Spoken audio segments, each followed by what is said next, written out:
justice systems in case. Minnesota Black Robe Regiment, it will be on my mark.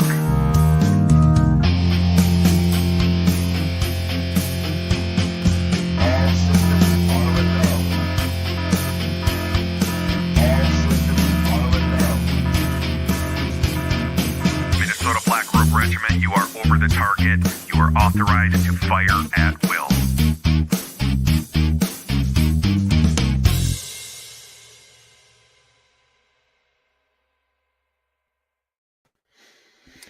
Hey, thanks for stopping by, Minnesota Black Robe Regiment. I am the host, founder, producer, showrunner, coordinator, scheduler, research. Okay, I have other people to help me with some research. I'm TC, and if this is your first time tuning in, welcome. And if it's your first time watching after we stream, welcome. You can help out the show and you can help out the topic, especially tonight, by going down there somewhere. There's a subscribe button. You can hit the subscribe button if you haven't done that yet. If you have done it, you can still like, comment, and share. Make sure you're commenting during the live stream and then coming back afterwards and commenting on the video itself. And if you're really feeling generous tonight, and you should, because this is a great show, TC and Friends Monday Night Musing, it has become a thing. It is now on season 2, as you guys can tell. This is season 2, episode 17. And I do have a special guest coming in. We'll bring him in a minute. Shane, you're waiting in the wings patiently in the garage. He's literally in a garage, folks. He had to work all sorts of Minnesota MacGyver style magic to be able to do the stream tonight. And so we're going to bring him in here in a little bit. And you're just going to have to put up with looking at his corrugated steel ceiling. But we'll get him going. As we're talking, I would love to point you guys over to my Subscribe Star. Please go check it out.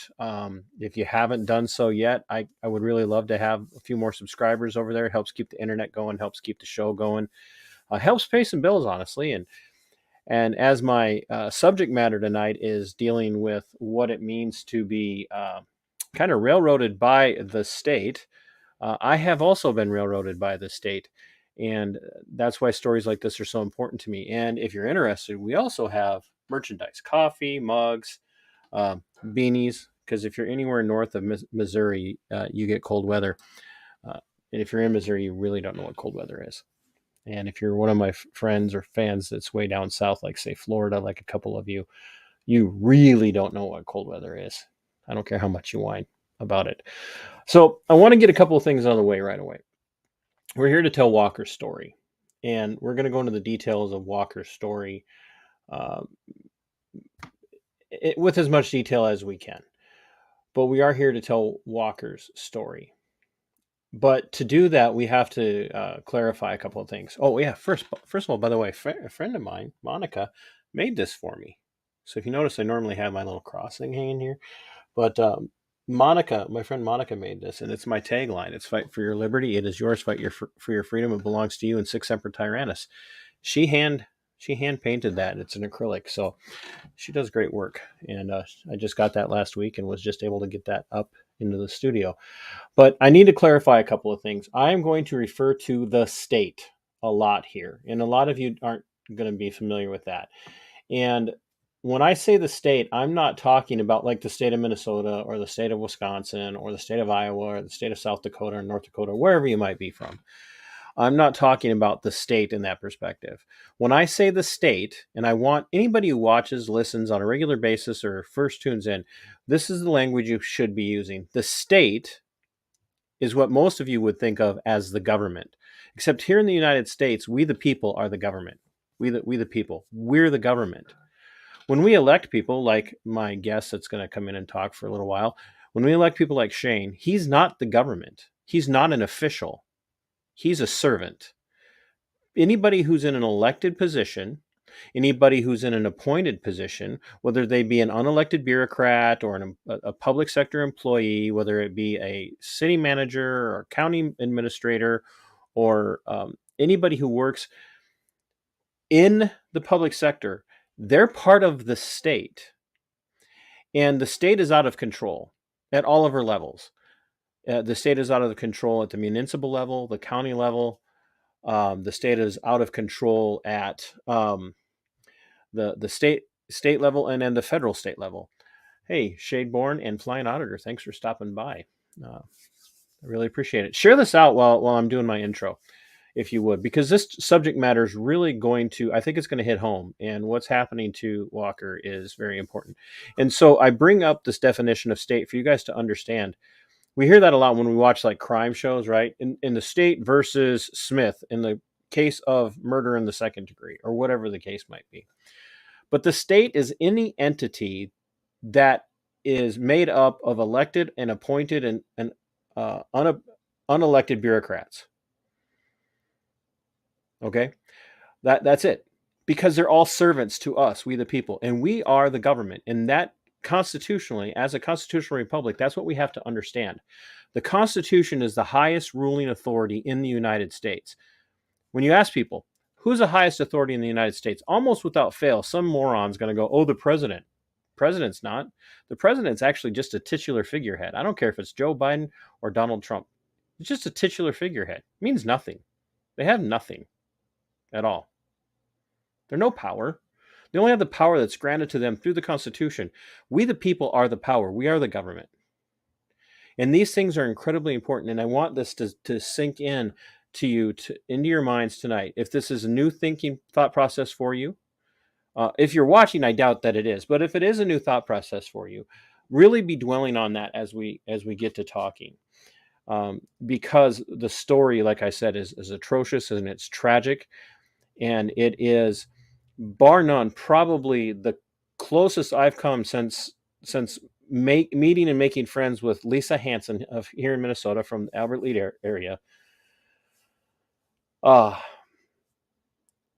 Lisa Hanson is maybe the only other person who has tangibly been more railroaded by the state than what I'm looking at with Walker's story. And I have interviewed dozens and dozens and dozens of people from just here in Minnesota alone. Lisa Hanson, Larvina McFarquhar, Lisa Monet Zarza, Bruce, and people on and Britt Haskins, on and on and on and on and on. People who have been railroaded over the last 3 years by the state. Lisa Hanson being the worst victim of that. Walker's story potentially is going to make what happened to Lisa Hanson look like a walk in the park if we don't get involved. And I mean that. I don't care what state you're in. I don't care which county you're in. I don't care which municipality you're in. This should be outraging you. And there are going to be links with phone numbers and emails and a link to his GiveSendGo later on in the story or in the video, so you guys can start reaching out and bringing the redress of grievances to bear on the state in this situation. So without any further ado, we're going to bring in Representative Shane Mekeland. Shane, how are you? I know that was I made you wait, but you said you were fine, and you look like you got the garage under control. I do. So you have a and I have a laptop on my lap. Well, I guess that's why we call it a laptop. So you have a constituent that is also a close friend of your family, and he is under the gun. Tell us a little bit about your personal relationship with Walker. So, okay, I've known this young man. His brother, which I believe is 2 years younger than my daughter.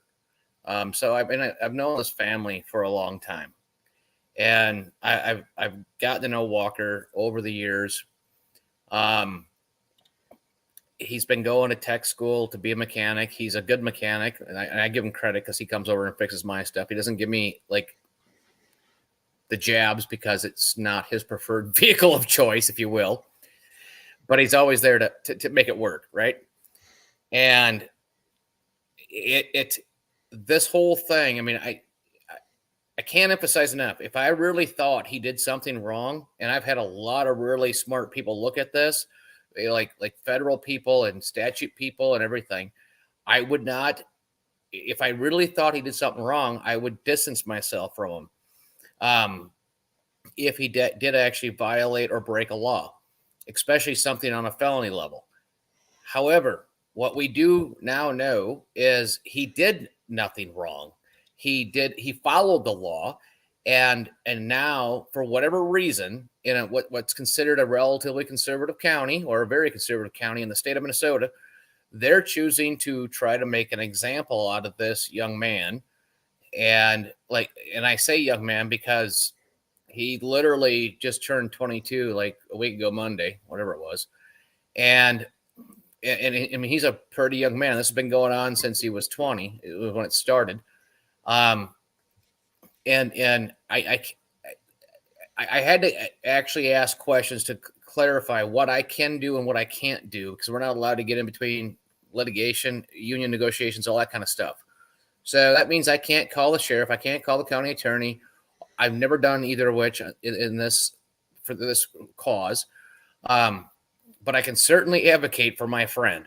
And I want to emphasize friend more so than just constituent, which he happens to be both.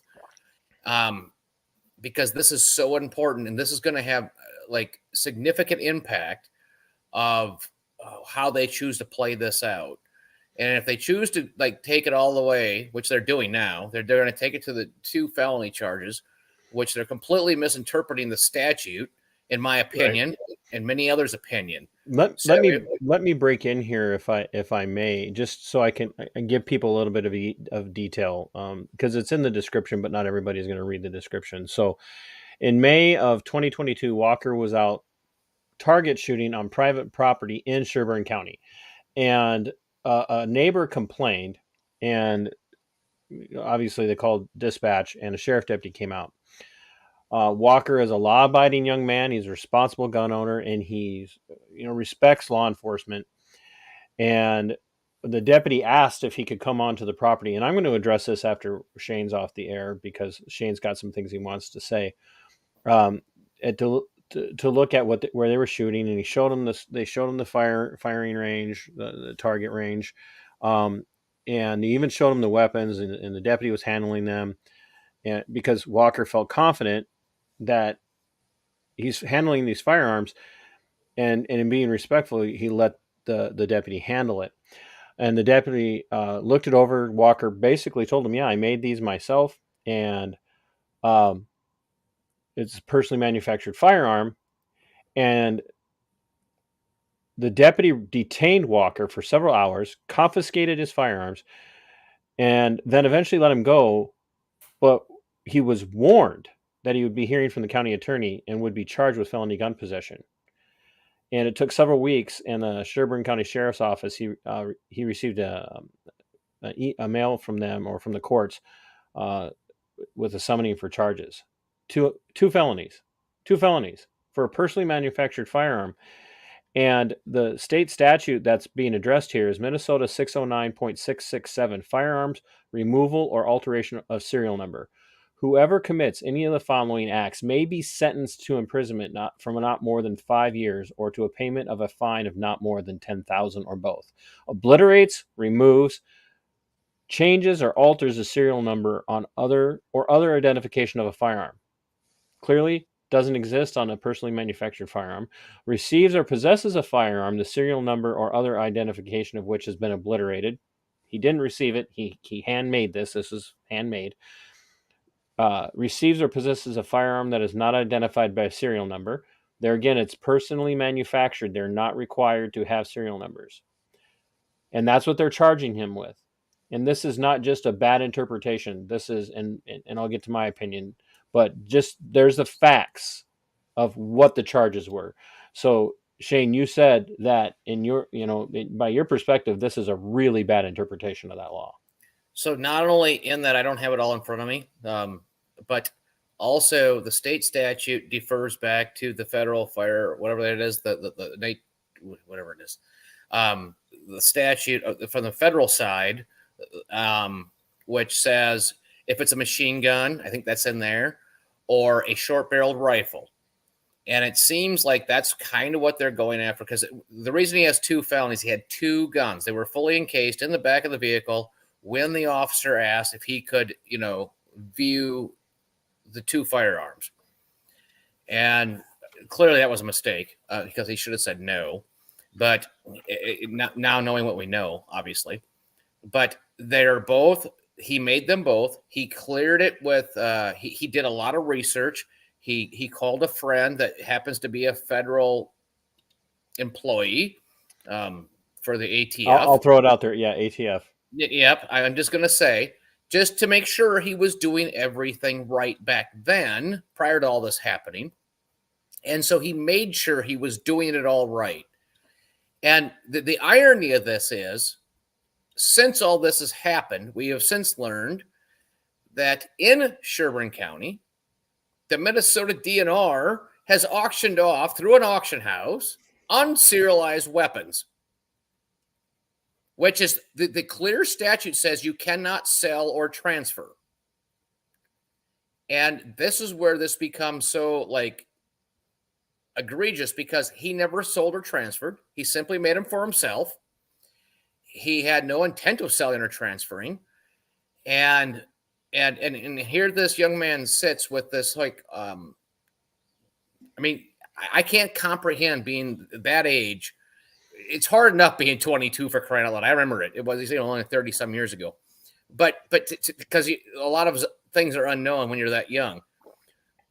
But on top of that, to be facing 2 felonies and for something that you did nothing wrong. This is why I will stand up and I will defend this young man at all cost. And because he has done nothing wrong, I know the family well, and I know him well. He is not I don't know what you want to call it. He's not one of those that just runs on the edges of like legalities or anything. I mean, he is a stand-up young man. He is there. The minute you ask him for anything, he'll be there. He is that good of a guy. And it's not just you. He does this for a lot of people. Absolutely. Yeah. And you've known the family for quite some time. Yes. And just since you and I have been communicating, trying to coordinate this, and I want people to also understand, I very specifically kind of picked the day of July 3rd. I had somebody that I was working with to have on tonight because I wasn't sure we were going to be able to pull this off, but that person wasn't able to do it. And it was a godsend because I really wanted to be able to cover the topic as close to the 4th as possible.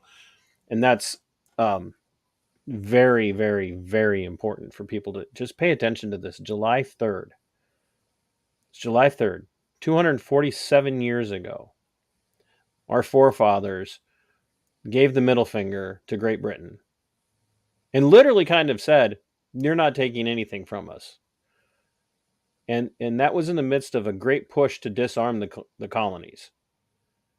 And what's happening now to in the state of Minnesota with all the legislation, and Shane's has had to sit through much of that because you are a representative of what House district is it, Shane? 27A. 27A. Shane's had to sit through much of this and knows these people are coming for our firearms. They are coming for our firearms. And there are activist county attorneys and city attorneys out there that are dead set against your natural right to keep and bear arms. Now, note, and I'll get into this more after we're done having our conversation with Shane, but there are elected and unelected public servants out there who think that because they have the power, they get to dictate what's constitutional, what's not constitutional, what's an actual natural right, and what's not an actual natural right. And then you have people like Shane and Walter Hudson and Nathan Wiesenberg and others that are out there who understand the natural rights of man, and they're fighting for them. And right now in Minnesota, it's a losing battle. And so when Shane says that he's fighting for this young man, for this kid, we've joked about it a lot in our phone calls. We call him kid because compared to us, he is a kid. Well, at least compared to Shane. So, oh, come on now. But Walker's a kid, and they want to destroy him. and They know he doesn't have the money. That's the whole thing. and even if he did, they still want to destroy him, because this sets a precedence. If they can do this, it opens a door for them. I have somebody asking what your name is. His name's Shane. Now, do you say it's Mekeland, right? I'm saying that Correct. correct. Yeah, Shane Yes. Mekeland. I'll try and email you his contact information, Chad, so that you can reach out to him. Chad's a wealth of information that's very useful. So, and he can drown you in information. Trust me. And Well, many people can. Trust me, I yes, get it all the time, especially when I find really smart, good people. And I enjoy it, and then I get brain tired because some people overwhelm you. But either way, but this is a really important thing, because if they pull this off, if this goes sideways on Walker, this is going to have a precedent being set nationwide, because you're literally legislating from a judicial bench, and everybody that I've talked to in multiple states that have all said, like, likely it'll get overturned in appellate court if he loses. The problem is the cost to get to that point, and most people can't afford it, and that's why this is so important. And as I sit and talk to Walker, I have to say that, initially we talked about, do you want to take this public? Do you really want to go all in? And I gave him some of the concerns that I had, like what could happen to him should he do so. And he is totally all in now. And we did something, I don't know, a week ago, and he texted me. It was on air live, whatever, a Twitter space thing. And he simply texted me and said, can I just come up and speak and just say thank you? Because so many people are being so kind. I'm like, as long as you keep it concise to that. Your lawyer doesn't want you to talk. If you simply want to say thank you, so be it. And he did. And his mother's been out there fighting for him. She's being a true mama bear, and I can't give her enough kudos. Like I said, I've known this family for a long time. He's done. He's literally everywhere all the time. And I don't know. This is one of those hills, I guess. We all talk about hills we die on. And for me, the Second Amendment one is a pretty big one, probably one of the top ones. And then to see what they're doing to this young man, and I'm trying to say young man more than kid, because he is a kid to me, because I have one older than him. But what I see happening is totally egregious, and I will keep advocating for him and pushing out his GiveSendGo, because really the biggest thing we got to do is show these, for lack of a better term, these bastards trying to do this, that he actually has the support behind him. I mean, literally, if 100,000 people just gave $1, for crying out loud, it's the number of people is more important. I mean, 5 would be better, but don't get me wrong. And I know there's all kinds of GiveSendGos out there nowadays, because there's so many people being attacked by different things. But it's literally the simple thing of just putting your name on there and for $1 and literally blow this thing up. Right, and that in the link to the GiveSendGo is going to be in the description of this video. It is, and it's an incredibly important fight. And Shane has already said, he's restricted in how much influence he can try to bring to bear on this situation. We aren't, though, folks. We're not restricted. And the best disinfectant to mold and mildew is sunlight. And what they're counting on is what we've been seeing. Mainstream media is not talking about this. Mainstream media, the legacy media, will only touch on this when it goes to trial. And it will only touch on this after the trial is really complete, if Walker is convicted. And they will make a big story out of it. Other outlets have interviewed his mother and been on with Shane. And those outlets, I'm grateful for Alpha and Action for Liberty. And now Epoch News is talking about this as well. And I'm thankful to hear that, because as a member of Right American Media, where I do Veteran Nation, they are they are one of our sponsors over at Right American Media for Veteran Nation and all the other shows over there. And they have some punch. They have a lot of punch. And I'm going to push Right American Media to pick up this story and run with it as well, because Right American Media has some punch. So we would love for all of you to reach out to, especially to Shane, because he's out of session now, so he's got nothing but time. He doesn't have a real job anyway. Really?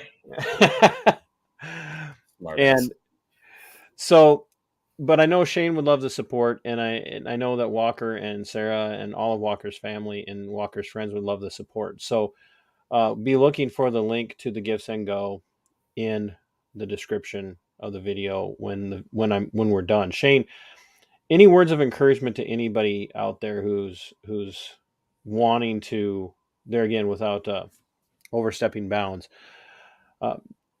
as a duly elected member of the Minnesota House of Representatives, you believe firmly in the Constitution of the United States and the natural rights of man as they're outlined in the Bill of Rights, correct? Correct. So you believe firmly in people using a redress of grievances with the state in a peaceful and respectful way to air their complaints and expectations of our public servants. Correct. And you know, the interesting part in your intro, you were talking about appointed people, and you were trying to explain all that. And I would say it's, you know, largely anybody that's paid by our tax dollars. It was a much easier way to say it. If they're paid by our tax dollars, they're a public servant. Hey, and we all know when we go to the DMV often that you get some of the crabbiest people. They're the most show me up on my own show. Don't show me up on my own show. Don't. No, but I mean, think about it. Like, it's like amazing how bad they are. Oh no, I know, but you trying to like simplify my explanation. No, I know. I was thinking about it, like bureaucrats and elected people, appointed people. It's anybody paid by government dollars. No, and I agree with you 100%. But the reason why I detail it so much is because I get so sick and tired of people showing so much deference to people, you know, politicians and prosecutors, you know, county attorneys and city attorneys and states attorneys and all of that, and judges, and oh, thank you, oh, your honor, oh, representative, oh, governor. Like, no, dude, I'm not calling you governor. I'm not calling you representative. I'm not calling you senator, especially if I know you. But, you know, even if I don't, I'm just not going to do that, because you're my servant. Why would I refer to you by title? And I don't believe in walking up to somebody in public who's clearly a public sector employee and going, "Hey, you serve me." There's been a few times I've had to remind them. Yeah, that's a good point. And just know that there's a lot of those that think they are something bigger than what they really are. And sadly, that's the case that we live in. I'm not one of those. We all kind of have to figure out our own like little place in this world. And I hope more of us, everyday working folks, figure out that we are the people that actually control the government, and the government is not our friend. The state is not our friend, sir. Well, it's correct. The state, the Fed, the county, the city, the township. It's all the state. It's all the state. Right. They're all. It's this giant bureaucratic mess of cogs and wheels and gears that all turn and they grind, and what they're grinding is us. That's what, and we have to rise up and take that. I do believe it's coming back. I do believe that there is more and more people. I'm glad you're white. This is, ladies and gentlemen, Shane's white pill moment. No. Here's a little interesting one. Sunday, the last day before session ended, which would have been May 21st. It was about 10 o'clock at night. A senior Democrat member came around the backside of the floor, and I spun my chair around and I said to him, "I have to thank you." And he said, "What for?" And I said, "I've spent the better part of 35 to 40 years of my life trying to convince my sister she's on the wrong side of politics. And I failed miserably. But holy Christmas, what you all done this year, she swears to God she will never vote for a Republican or Democrat again. She won't vote for Trump, but she will vote independent on that one, and then she'll vote Republican down ballot. He literally looked at me and said, "It's not me. It's the progressive side of my caucus." Doesn't matter. And I said to that, I said, well, you can say that. However, you voted with them every time since. So it's all in game. I said something when I had Walter Hudson on, and prior to him coming on, I said it, but I said it with him on my show as well. I said when I had him on my one of my other series, Navigating the Northwoods, I said, at what point do we sit back and not give all the people who voted Democrat a pass and say, well, they didn't know what they were voting for? Because the Democrats were very clear in Minnesota what their agenda was. All of them, they were all very clear what their agenda was, and they're sticking to it. Shane, I can't thank you enough. Look what they're bragging about on their Twitter right now. Look at Governor Walz. Look at Peggy Flanagan. Look what they're bragging about. Oh, well, I can't. I had to stop looking for a couple of weeks because I was starting to. If you look at what he just posted today, just today alone, look at it, because they're bragging about it. Don't do that to me. I'm not going to go look in the middle of the show. No, but you can look at it after, and you can talk about it next time. I'm sure there's more than enough. Shane, I can't thank you enough for making the time to come on and explain why you're standing with this young man and why you're taking the position that you're taking. And what I'm going to do now is I'm going to let you go, so you're not having to sit there and hold your probably overheating laptop on your lap. And now I get to wax politically philosophical, and I don't have to be as careful because you're not going to be on screen. Hey, you can do whatever you can do. I can do what I can do. Like you said, I'm out of session, so I can say whatever I want. For those that want to take Walker down, they can kiss my lily white ass. How's that for you? There you go. And trust me, he lives in even further north in Minnesota than some of us down here in Southeast. And when he says lily white ass, he means it's lily white. It never gets tanned ever. You just don't. Not in that part of Minnesota. There's no tanning. So not at least that part of your body. Maybe the top of your head and your arms. Back of your neck, yeah. Yeah. Shane, thank you so much. By the way, hold on. Oh yeah. Show it. Could you get it all? Yeah, we got it. I had to put an old shirt on the other day because Mama was yelling at me, "Don't wear your good T-shirts while you're out doing yard work." She sounds a lot like Marge Simpson, by the way. Clearly. And you did that well. No, well, you gotta take that shirt off right now. You gotta go put a different one on. So I put this one on, and especially when it's hot out, I'm not a fan of dark shirts, but I put this one on. But yes, I can do Marge Simpson really well. And sometimes it brings a little levity, especially in some of these like group calls. So there you go. I appreciate the opportunity. Let's all help Walker, because he literally needs to know he has the support. Number one. Number two, he's got to show this worthless prosecutor that she is on the wrong side of this issue. She's going to lose anyway. And if she thinks she has any future going forward, she better just walk away from this, because they've always been dismissed before. And so far, she has chosen to stick her heels in. And even the county attorney apparently has put out a statement like she's standing behind her, whatever they call it, assistant prosecuting attorney, whatever. And this thing it falls on false ground. They're totally misinterpreting.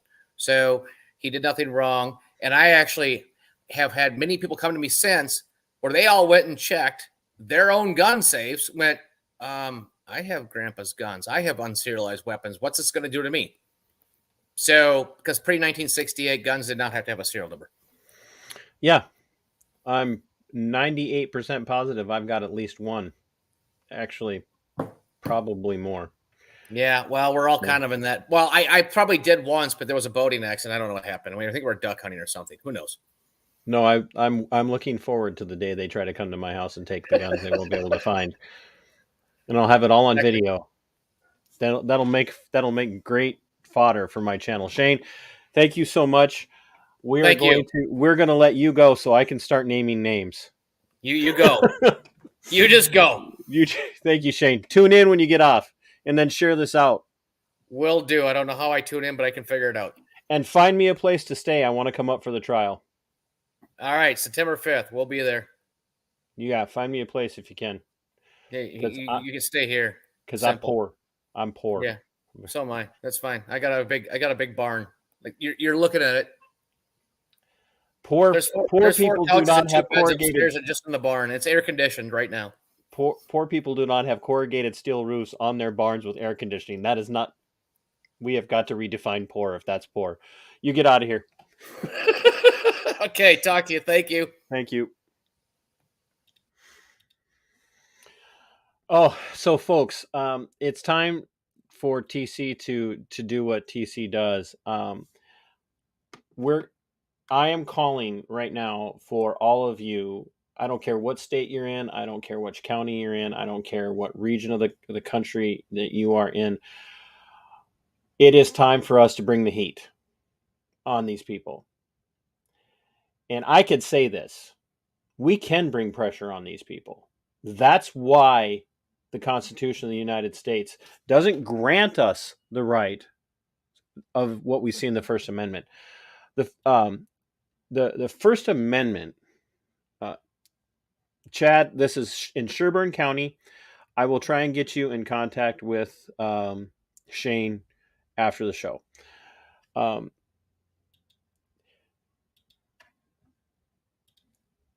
But the Constitution of the United States, when you get to the Bill of Rights, the Constitution of the United States doesn't grant us rights. The Constitution of the United States, especially when it regards the Bill of Rights, delineates for us what the natural rights of man are. That was always the position of the founding fathers as they penned the Constitution, as they penned the Bill of Rights. That was always the position. And one of those natural rights is the freedom of association. Yes, guys, Sherburne County. And I will have links with emails and phone numbers for Sherburne counties, several of them actually. We will be providing those.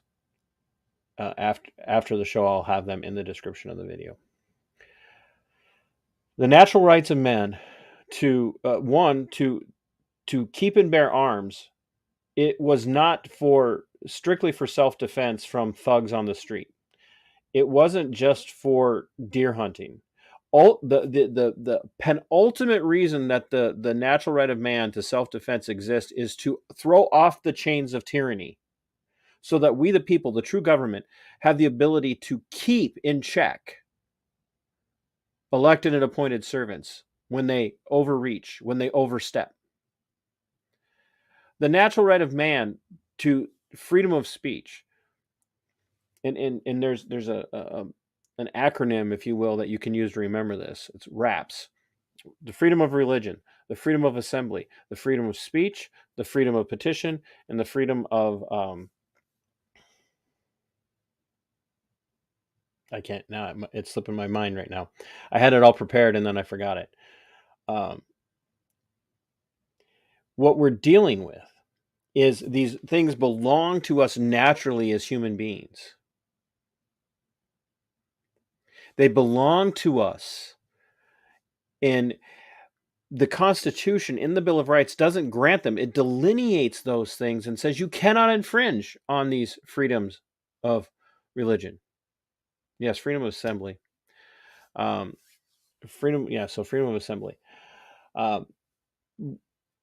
You cannot infringe on the freedom of speech. You cannot infringe on the right to keep and bear arms. You cannot.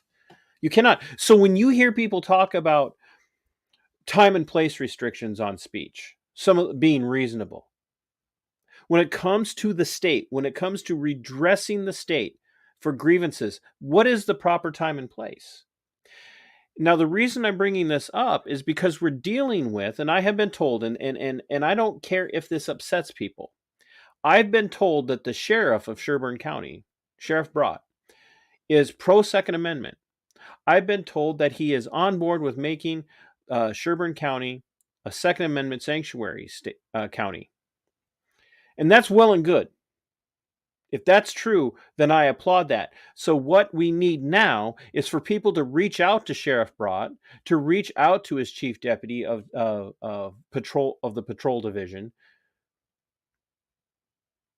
And we need to push on him and say, you have stated, people have heard you say that you are a Second Amendment supporter, that you wrote a letter to the people of the state saying you need to push back against all of this legislation that's coming down the pike for us, stating that you believe adamantly in the right of the people, the natural right of the people to keep and bear arms, then why, in the name of all that's holy, Sheriff Brott, are you allowing this young man to be prosecuted by your sheriff's office involvement in the investigation into him? You, Sheriff Brott, you are directly responsible for this illegitimate prosecution of this young man. You are directly responsible with for the prosecution of Walker. You have aggrieved him because you failed to do your duty within Christianity. And I don't talk about this all that often, but I'm gonna get a little fiery here. Within Christianity, which is the bedrock of what this republic is built on, the bedrock of what this republic is built on was built on a bunch of Christian men who got together and said, we have a biblical right to throw off the chains of tyranny. And there are a bunch of you out there right now who think of yourselves as Christian. You're going, yeah, but Romans 13 and 1 Peter chapter 1 Peter 2:4. I probably got that wrong. It talks about submitting yourselves to the proper authorities. You need to go back and read that, and then you need to shake off this disgusting interpretation that churches have force-fed you about submitting to ruling authorities. It says that you are to submit to ruling authorities as they do good.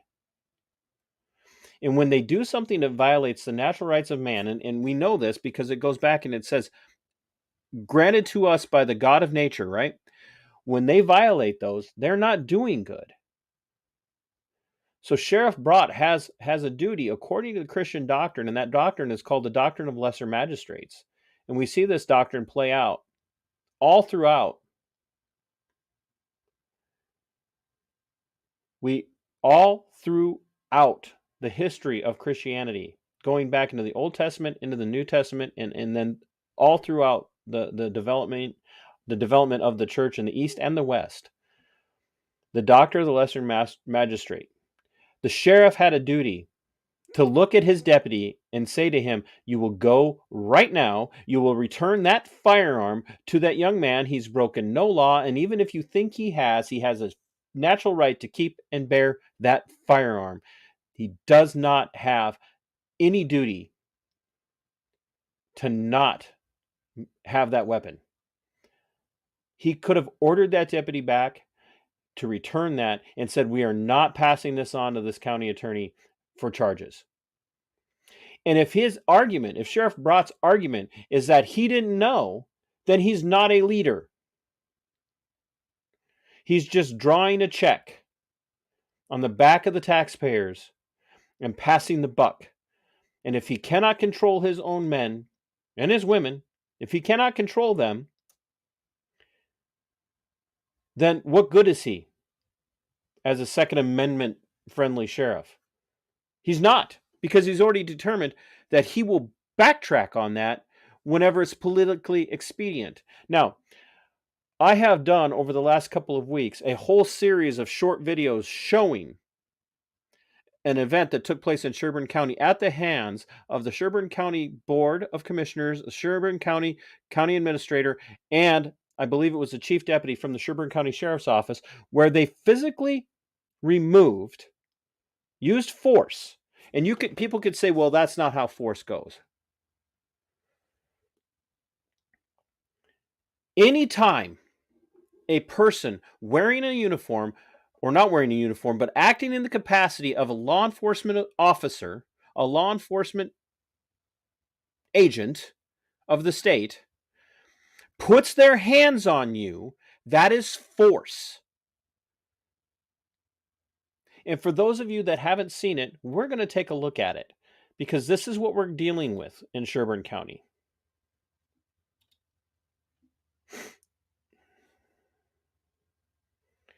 And I'm going to show you the longer, more contextually proper clip here.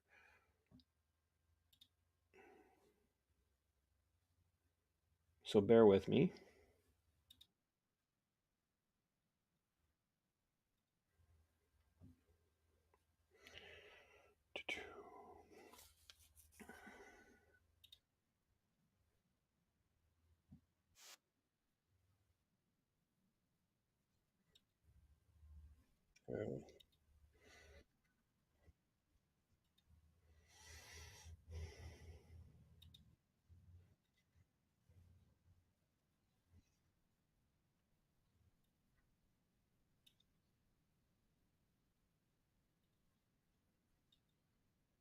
Still, my county commissioner had given an obfuscated agreement to the public hearing, so I followed up with emails to her and the scheduler on April 27th and 28th. Ms. Dickin, I you are never out of order. received a response for You've- Commissioner the board Daniel. is- the board- Excuse me, sir. the board I'm a chair- public. Ms. Excuse Dickin, the me, board sir. chair has. Excuse me, sir. No, Ms. I am an Dickin, American you are citizen, out of and order. I am not. Bailiff, I- would you help this, Sir, Ms. just Dickin, a minute. please? I never received a response from County Cut the Commissioner mic, please. Danielowski, but I received.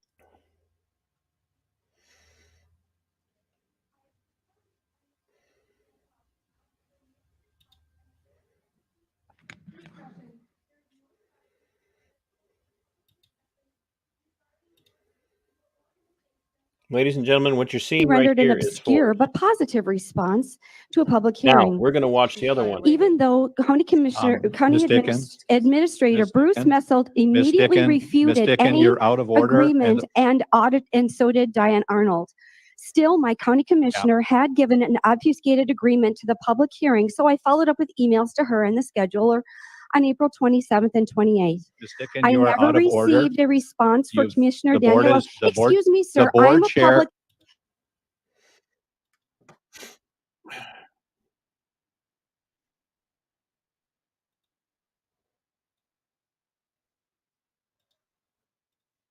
Function to the citizens of Sherburne County.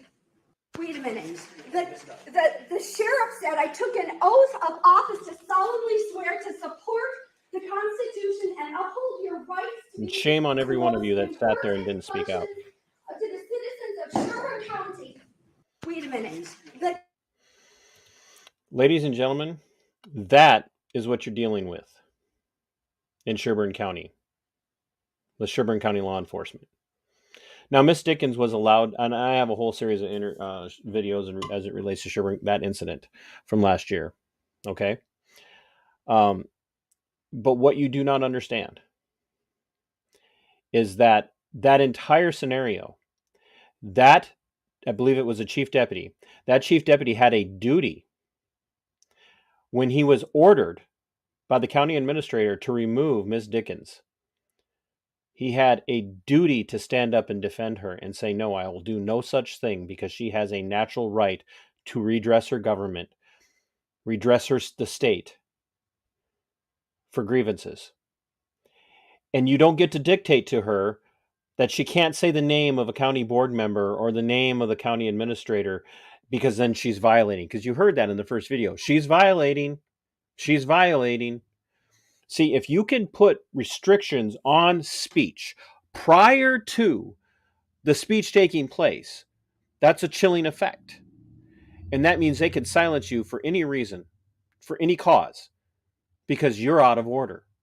You're out of order. Well, who gets to determine who's out of order? Elected or unelected public servants? Elected or unelected bureaucrats?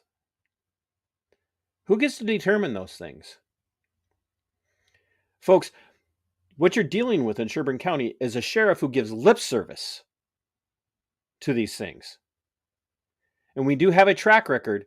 And here's where people need to wake up. Here's where people need to wake up. And this is a heartfelt plea. And I'm getting some text messages, so bear with me because they are related to this. Somebody wanted to clear. Somebody is telling me that the sheriff did indeed respond to the individual Walker as it concerns this situation, and he asked him, and there again the information is coming from someone who's trusted in the story, that when Walker spoke with Sheriff Brott about the situation, Sheriff Brott said, I don't really care about it. and that it wasn't his problem.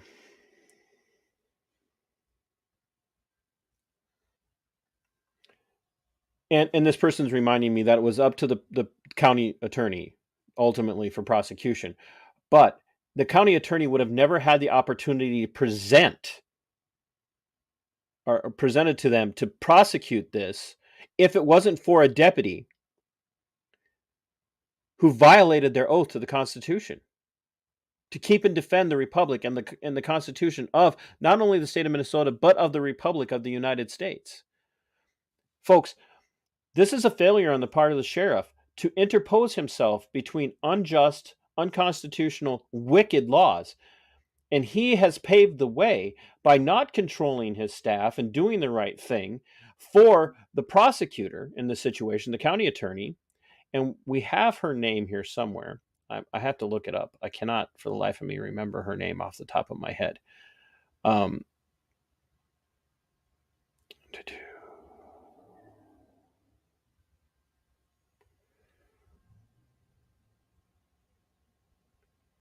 Well, we'll find it for you. But this county attorney has an axe to grind. She has an agenda that she's trying to force upon these people. And she was, as soon as she had this opportunity, she took it because she wants to make an example of Walker. Because if she makes an example of Walker, she can pave the way for this to happen to everyone. And this doesn't just happen to one person. That's go back to the Third Reich, folks. How did things happen in the Third Reich? And the rise of the Third Reich? People sat back and said, it's not happening to me, so it's not important to me. That's just happening to them. And as Niemöller's poem says at the end, when they came for me, there was no one left to stand for me. Well, if you don't speak up now on behalf of Walker, no matter where you are in this republic, no matter where you are in the United States, who's going to stand for you? Look, it's time for you guys to wake up. And like I said, I'm getting to this impassioned plea to Walker and to anybody who's like Walker and to some degree, a lot of people who are like me. It took me a really long time, my friends, to shake off the back the blue at all costs mentality. They're basically good guys. They're basically good people. They're basically our friends. They're basically just there doing their job. They're basically over and over and over again. Got to back them. Because we're in a conservative stronghold. We're in a conservative county. Conservatives are law and order. Conservatives are, we're for the police because the police protect us. I want you to ask Walker how protected he feels by police right now. You got to wake up, conservatives, normie cons. The police aren't your friends. Walker, for you and your friends, this is for you. You don't talk to cops. You don't have to be a jerk, but you don't talk to cops. Cop wants to come on your private property, you tell him no. Police are not allowed on private property unless they have a compelling reason to be there and without a warrant. And that means they've viewed a crime. They've literally viewed a crime. They watched you actually commit a crime. Something that's definitionally true as a crime.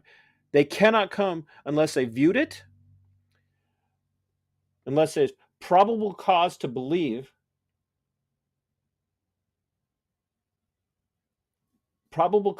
you are about to commit a crime, which in Walker's case, there was no probable cause to believe that he was about to commit a crime or had committed a crime. He hadn't seen a crime committed, and there was no exigent circumstance. That's the only three reasons that they can enter private property of any kind, not just your house, folks, your property.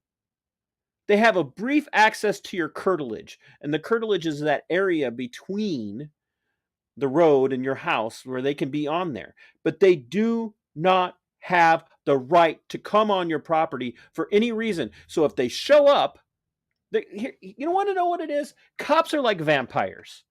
They don't get to come on unless you invite them. But once you invite a vampire into your house, the vampire can suck you dry.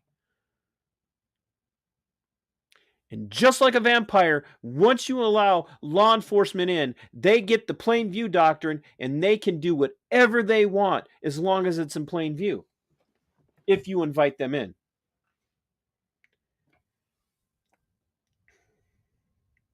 They cannot come on your property without a warrant. And they had no warrant. And you don't cooperate. You answer no questions. You don't give any details. You don't tell them anything because it's never going to help you. Cooperating with police does not help you. It doesn't stop you from being charged, saying that you back the blue, saying that you're on their side, saying that you're friendly with law enforcement, reminding them that you're a law-abiding citizen and that you bought them coffee at Quick Trip doesn't prevent you from getting screwed over by them. And they do not have any compelling reason to be honest with you. This deputy that did this to Walker is a conniving dirtball. He was looking for a reason to prosecute because he had the power in the moment. You never, ever, ever, ever, ever, ad infinitum, talk to cops. Ever. You don't even call the cops unless it's a compelling reason, like somebody's dying in front of you and you don't have a way to stop it.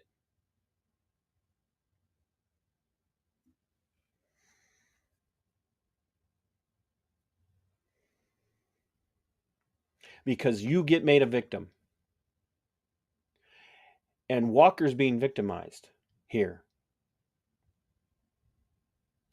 This is philosophical assault. And the sheriff said, "Not my problem, I don't care." He had a duty to intervene and stop his deputy from doing this. He had a duty to intervene and stop the report from going to the county attorney. And this county attorney is even worse because they have tried numerous ways to get these charges dismissed. And they over and over and over again, they have tried. 3 different times.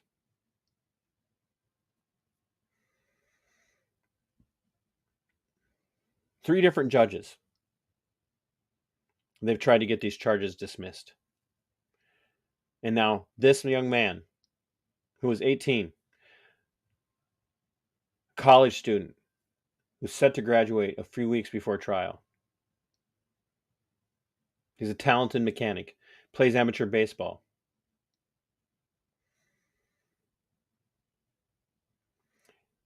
Is looking down the barrel of the loaded gun of the state for a felony conviction.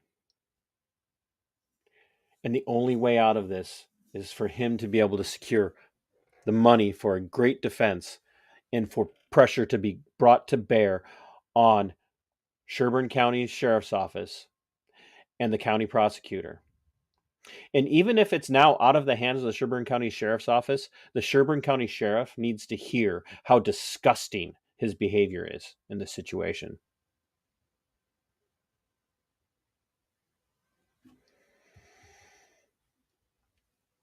I know this is very hard for a lot of you. And it's incredibly hard for so many of you to think about rocking the boat with a cop.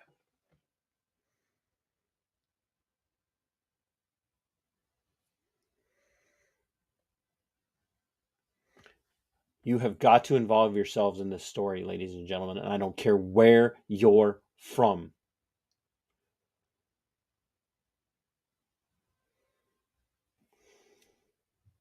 Because this impacts you. This affects you. This hurts you. This does damage to you. They're not just prosecuting Walker. They are prosecuting every traditional, gun-toting, conservative American who believes firmly in the natural right of man to keep and bear arms without any infringement from the state. This is you. Walker is a stand-in for you. And you had damn sure better get behind him. Otherwise, shut up about how much you love this republic. I don't want to hear anything else from anybody who's not willing to put their reputation on the line for these stories. Hey, Greg, thanks for stopping in. When you say gotta fly, I know that's probably literal. So fly safe. Folks, we have got to do something for this young man. So I'm going to show you guys his GiveSendGo here real quick.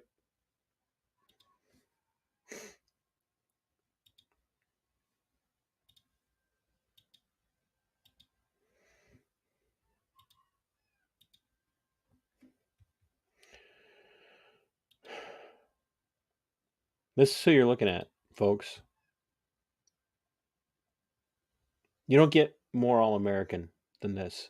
You don't get more All-American than a guy who plays baseball, like America's pastime, America's sport. You don't get more All-American than a guy who goes out, makes and builds his own firearm and goes out and shoots it. You don't get more All-American than a young man who wants to cooperate with law enforcement because he has an ingrained nature in his nature. He's ingrained with this respect for law enforcement. You just cooperate. As long as you're cooperating, what could possibly go wrong?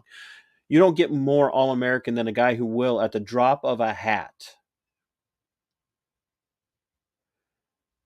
give up his own time to go and help his friends and family and neighbors and strangers.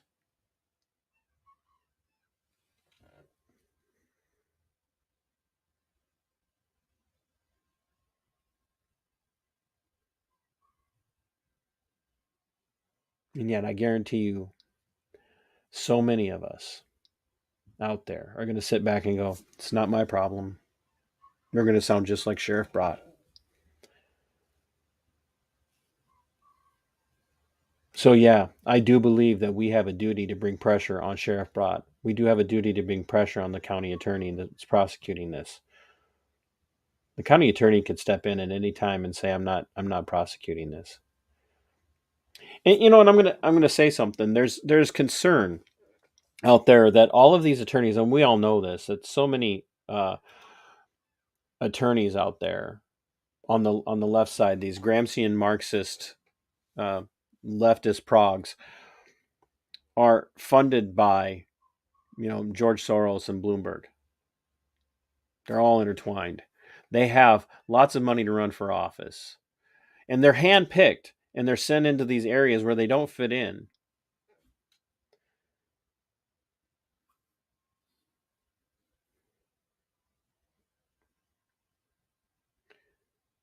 Well, see, we have something that money can't provide, and we all have a little bit of money. Chad, I told you I'm going to try and plug you in with Shane, so just bear with me.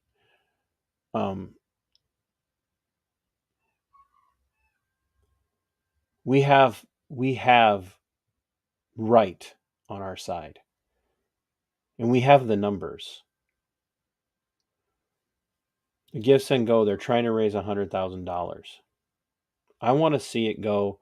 I want to see them reach the 100,000, and I want to see it go to 200,000.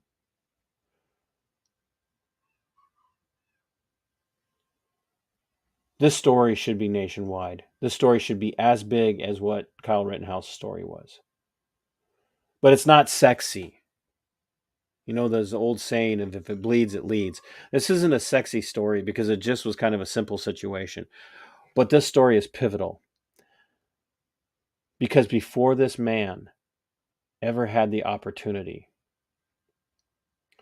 to defend himself or anyone else from a threat,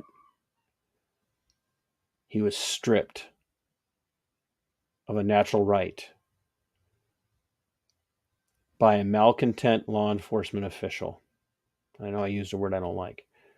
And a sheriff who swears he's pro-Second Amendment, but now he doesn't give a damn about what's happening to this young man. It's out of his hands, and he doesn't care. and a progressive Gramscian Marxist leftist county attorney that has an axe to grind against everyday rocks and cows Americans. And if I've said it once in this stream alone, I've said it 1,000 times. Never trust the state at any of our levels, because the only thing that it does is screw things up. And that's every single person, save for people like Shane and Walter Hudson and Nathan Wiesenberg and some of the others. They're out there fighting, and they're fighting a losing battle because people aren't paying attention. And I, for one, am sick and tired of you not fighting for the things that are yours naturally. So don't tell me again about how much you love this republic if you're not willing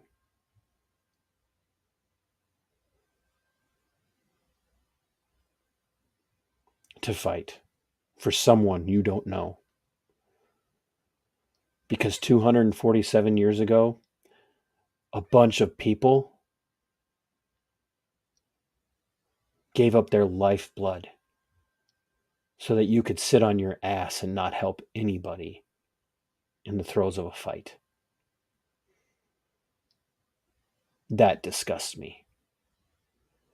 And if this pisses you off for me calling you out for being one of those types, we were probably never friends in the first place.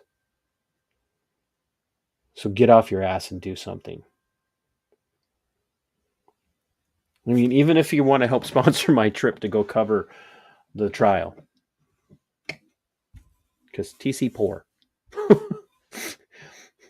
And I got to find a vehicle I can drive up there safely. So, yeah. But I'm going to go. So look in the video description for links to the GiveSendGo, and look for the emails for the county attorney and for the sheriff's office and for the county board and the county administrator. I will be putting them all in there. Phone numbers and emails. Clip this wherever you think it's helpful. Put it out on your social media. Share the video on your social media, whatever those platforms might be. And my friends, lift up Walker in your thoughts and prayers. Find me on Subscribestar. Hit me up with an email, TC or mbrrpodcast@yahoo.com for merchandise. And I'll tell you what, if you go to Walker's GiveSendGo and you give $50 or more, I'll give you a 10% discount on any of my merchandise.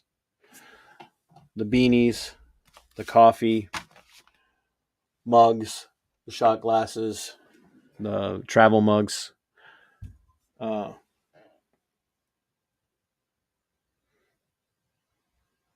give you a 10% discount if you give 50 or more, but you're going to have to screenshot it and actually show me that you gave the 50. I'm not going to just take your word for it. So, mbrrpodcast@yahoo.com. Screenshot of your donation of $50 or more to get a 10% discount on my merchandise.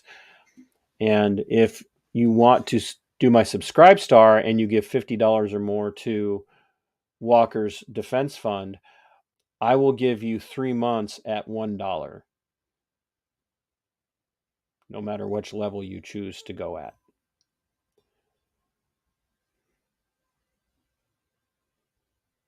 That's how important this is to me. I've never met this young man, but I'll fight for him. So, my friends, until next time, fight for your liberty. It is yours. Fight for your freedom. It belongs to you. And Sic Semper Tyrannis. We are go for liftoff in T-30. Stand by for further instructions, Minnesota Black Robe Regiment. Secondary guidance systems engaged. Minnesota Black Robe Regiment, it will be on my mark.